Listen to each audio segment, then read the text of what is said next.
Bueno, lo spoilearon hace un rato, pero tenemos a Rodolfo Aguiar reclamando una vez más. Hicimos un anticipo así en Exactamente. medio de San sí. Pedro. Un anticipo, está bien, está muy bien. Telmo.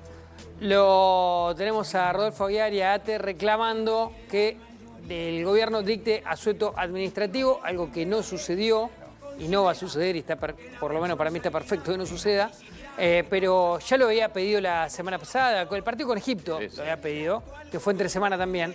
Bueno, ahí Aguiar dice, ahora ATE demanda al gobierno un asueto administrativo a partir del mediodía por el partido de Argentina. Habla de trascendencia cultural y de garantizar el funcionamiento de los servicios básicos y las guardias mínimas, pero está pidiendo asueto administrativo Rodolfo Aguiar, que cada vez que puede se sube a esta y pide. ¿Cómo nos rompieron la cabeza, ¿no? Esto es bien kirchnerismo, peronismo del malo. Esta es la famosa batalla cultural. De esto se trata. ¿Cómo te rompieron la cabeza? Está bien que todo lo que tenga que ver con trabajar con este verbo Aguiar le complica, pero El tema de Aguiar es tremendo. Cada vez que puede, el recurso lo utiliza, y te diría los sindicalistas en general se expresan de esta manera. Yo creo que la dirigencia política en general trata de guardarse, no fueron todos en la misma línea, pero sí los sindicalistas, como Aguiar, lo vienen pidiendo. Hay alguien más que también lo pidió. ¿Quién? Desde Estados Unidos, desde el Mundial, y en pleno banderazo, Ramiro Marra. Ramiro Marra, que si entra en la cuenta de Twitter está desbocado. Sí. Hace varios días. Está desbocado, quiere salir a jugar el partido ya mismo. Suspéndanse las clases y decrétese feriado nacional para el día de mañana. Pero son delirantes. Tenemos una batalla titánica por delante y nadie puede faltar. Marra, 7 de la creo tarde ayer. Está desde el partido 1. Marra estuvo todo el Mundial y ayer, ya directamente quiere. Marra está dispuesto a ir a la guerra literal. En Twitter, por lo menos, si lo seguís, si quieren repasen un poco el Twitter de Marra, porque los últimos posteos son muy desafiantes a Inglaterra directamente. Por suerte hay gente que pone paño frío, todo, ¿no? Menos mal, te parece una Villarruel. Sí, ese te lo iba a contar después, pero si querés lo cuento ahora. Claro, por suerte tenés representantes de la política que dicen, muchachos, vayamos directamente con Victoria. Lucrecia. Antonio, ayer habló el vocero presidencial Adrián Rabier, hizo referencia a los altos niveles de mora que están existiendo y dio la explicación del gobierno de por qué se genera esto. Pero si querés lo escuchamos. Ahora tenemos que volver a aprender cuál es el límite que nuestros ingresos nos permite acceder a un crédito, hasta qué cuota puedo pagar y demás. A veces la gente misma se expone a riesgos de impago simplemente por no saber manejar sus propios ingresos y obligaciones. Entonces, es un proceso de aprendizaje que después de tanto tiempo de falta de crédito, creo que tenemos que pasar. Por supuesto que preocupa, pero hay cantidad de iniciativas de parte de los bancos de refinanciar, y creo que con el correr del tiempo y con la baja de tasas de interés que ya está ocurriendo, esto se va a ir facilitando. Bueno, ahí lo escuchábamos. Acá se dan varias cosas a la vez. Rabier se pega a la misma línea que tiene Caputo. No está en este fragmento, pero en otra parte de la conferencia de prensa, lo que él argumenta es, antes no había crédito, ahora hay crédito. Es lógico que la mora aumente ante el aumento del crédito, pero después se dan otras dos situaciones. Por un lado, gente que durante estos últimos meses vio que aumentó el costo de vida y que sus ingresos no le alcanzan para cubrir los consumos que tienen.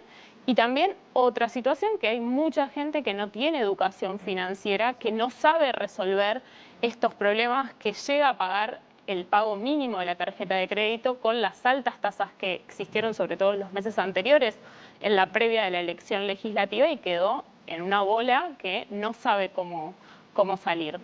Ahí vamos a ver en pantalla un ejemplo concreto de lo que pasa cuando pagas el pago mínimo de la tarjeta de crédito. Hicimos un ejemplo de una persona, en la otra placa, si se puede, de una persona que tiene gastos de tarjeta de crédito de 2 millones de pesos. El pago mínimo siempre es el 10%, por lo que en el primer mes, si esta persona hace el pago mínimo, solo abonaría la tarjeta de crédito 200.000 pesos. Le quedaría un saldo restante de 1.800.000 pesos.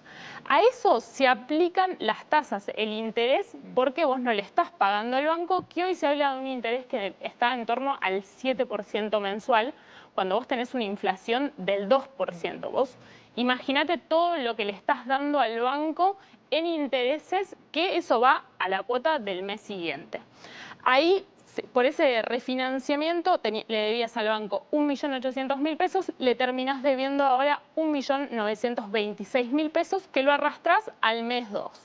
Suponemos nuevamente que esta persona tiene los mismos consumos o aproximados 2 millones de pesos más 1.900.026 pesos que debes del mes 1, ahí te da un saldo de 3.900.000 pesos, que si volvés a pagar el mínimo, se te hace una cadena gigante que te termina arrastrando. Lo ideal siempre y en la medida de lo posible es no pagar el mínimo. Hay mucha gente que se ve en esa circunstancia y termina en esto. Cuando ves que estás en esta situación, llama al banco. Hoy hay diferentes planes de refinanciamiento, sobre todo en la banca pública, Banco Nación, Banco Provincia. Muchos bancos en diferentes provincias de la Argentina están lanzando estos kits de soluciones, y ahí tenemos dos ejemplos concretos. El Banco Nación sacó una línea de refinanciamiento para consumos de tarjeta de crédito hasta 90 días de atraso, con consumos máximos de 10 millones de pesos, lo podés refinanciar hasta 60 meses con una tasa nominal anual del 35%, muy similar a lo que es la inflación. Y para quienes tienen atraso de más de 90 días, el banco evalúa otras opciones, pero siempre tenés que llamar. Y algo muy similar, el Banco Provincia de la provincia de Buenos Aires, consumos hasta 10 millones de pesos en tarjeta de crédito con una tasa de refinanciamiento del 41%, por encima de la inflación, y la posibilidad de extenderlo por 60 meses. Consulta sobre Rabier. ¿Se le escapó el dato de inflación a principio de mes? Porque Lo dijo. lo dijo 1.9. Lo contó. ¿Cómo que? Pero igual, Se le escapó un Sí, anticipo. pero la verdad es que todas las consultoras, o sea, no es que se le escapó un dato y que no tienen nada que ver, estaban todas entre un 8 y 2. Sí, estaban todas parejas. Dio el 1.9, lo contó, y por más que diga, claramente era el dato que tenía. Sí. Lo dijo ahora. Lo que yo no sé si se 10 le días. escapó lo que dijo ayer o no. ¿Esto? Sí. Es una frase muy complicada y quizás sacada de contexto queda mal. Tendría que haber otro tipo de explicación. Igual para ahí no estos está argumentos. sacada de contexto. ¿Lo No, que dijo? es lo que dijo, pero quizás hay algunos titulares Digo, a hoy mí- que lo agarran y queda más fuerte de lo A mí que me pero- enseña a consumir el presidente, me lo banco, es el presidente, incluso hasta el ministro de Economía, si querés. No me parece que sea trabajo del vocero presidencial, sobre todo cuando venimos de un vocero que Sí. si alguien se extralimitó en los gastos fue el propio vocero y jefe de gabinete, que nadie dio ninguna explicación ni nada. Pero digo, tienen que ser un poco más empáticos. El vocero tiene que ser además un poco más empático, porque si no caes en lo mismo que tenía Adorni en su momento. Ustedes no, digo, el vocero no está para enseñarle a la gente a consumir. En todo caso, yo lo entiendo en el ministro de Economía, Caputo a veces lo dice y no está mal que lo cuenta de otro lado también. Y de vuelta, y otra cosa es el presidente. Pero el vocero no está para enseñar a la gente a consumir o casi hasta retarla, porque en definitiva es con buen tono, pero le estás diciendo, che, aprendé, ahora que tenés crédito, aprendé a consumir. La verdad tiene que ser un poco más empático y tienen que entender que hay mucha gente que por el aumento, sobre todo del tema de servicios públicos y con sueldos que han quedado relegados, se les modificó la estructura de gastos y se les modificó. Y no es fácil empezar a resignar una cantidad de consumos que tenías y que vos venís resignando, pero hay algunos que no es tan fácil resignar. No. Entonces, tienen que entender que hay un sector de la población muy grande que lo que antes consumía o podía ahorrar, hoy lo destina a servicios públicos. Que no, a ver, y no está mal que se pague lo que valen los servicios públicos, no es esa la crítica, es, che, entiendan que hay un cambio muy grande entre lo que está pasando ahora con, insisto, precios que por supuesto aumentan menos que antes, pero siguen aumentando, salarios que están por detrás de la inflación, te modificó la estructura de consumo, hoy dedicás mucho a los servicios y mucho consumo que vos tenías antes no lo puedes hacer. Pero no es fácil poder administrarse o poder acomodarse de vuelta y resignarse a dejar de consumir lo que antes tal vez era, no sé, ibas a comer afuera o pagabas una cochera y era parte de tu consumo normal, que hoy no lo puedes hacer. Entonces, tienen que entender que la situación de un porcentaje alto de la población es complejo, es difícil, hay que readaptarse. No estamos para que nos digan lo que tenemos, cómo tenemos que consumir o dónde tenemos que fijarnos o la tasa de interés. No estamos para eso, al menos no para que el vocero presidencial nos diga eso. Porque yo insisto con lo mismo, estoy convencido que el camino de la Argentina es por acá, ¿eh? Yo no quiero otra cosa. No quiero que me regalen los servicios públicos, creo que las cosas se pagan, pero también quiero que mi sueldo valga.